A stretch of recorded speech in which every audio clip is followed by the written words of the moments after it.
कहाँ केर कोहबर लाल ओ गुलाल, कहाँ केर कोहबर पान सछरल हे।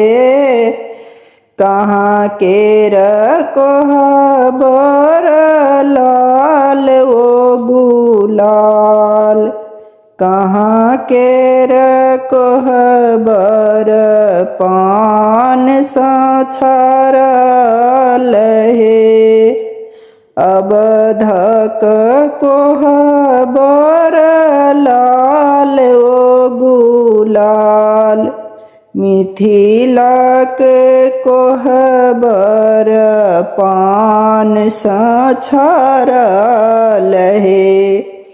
अबधक कोहबर लाल ओ गुलाल, मिथिला के कोहबर पान सछरल हे।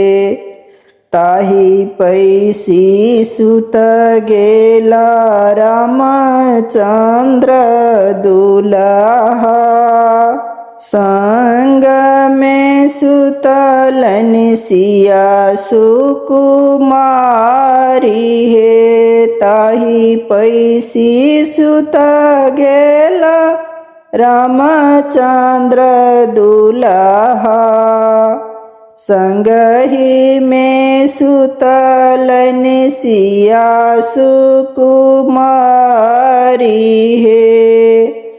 घूरी सुतु फिरी सुतु ससुर जी के बेटबा, अहाँ केर घम साया चर मैल होई हे। घूरी सुतु फिरी सुतु ससुर जी के बेटबा, अहाँ केर घाम सया चर मैल होई हे।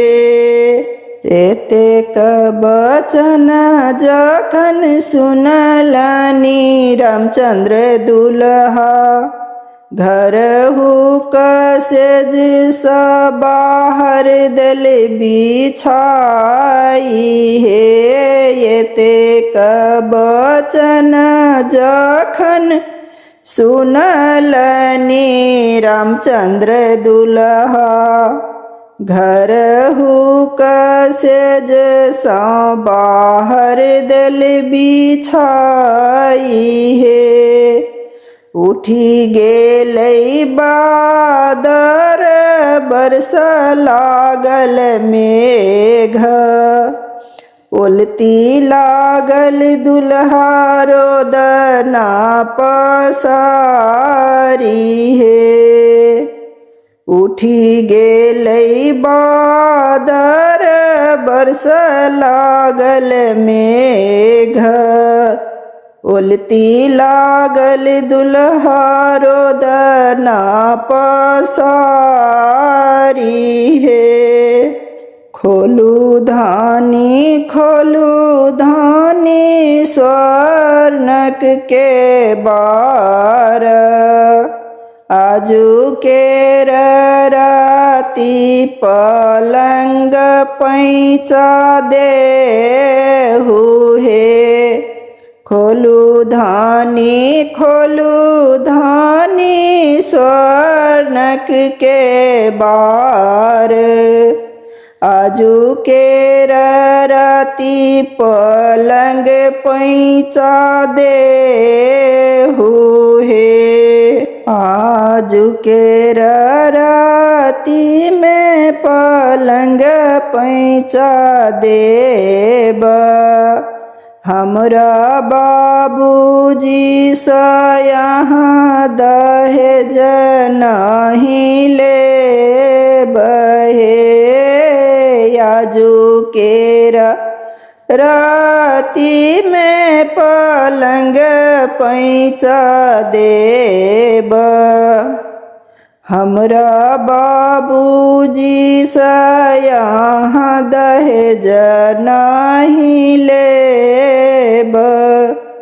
अहाँ केर बाबूजी से हम दहेज नहीं लेब। हम रहू मैं के जवाब नहीं देब हे। अहाँ केर बाबूजी से हम दहेज नहीं लेब। हम रहू मैं के जवाब नहीं देब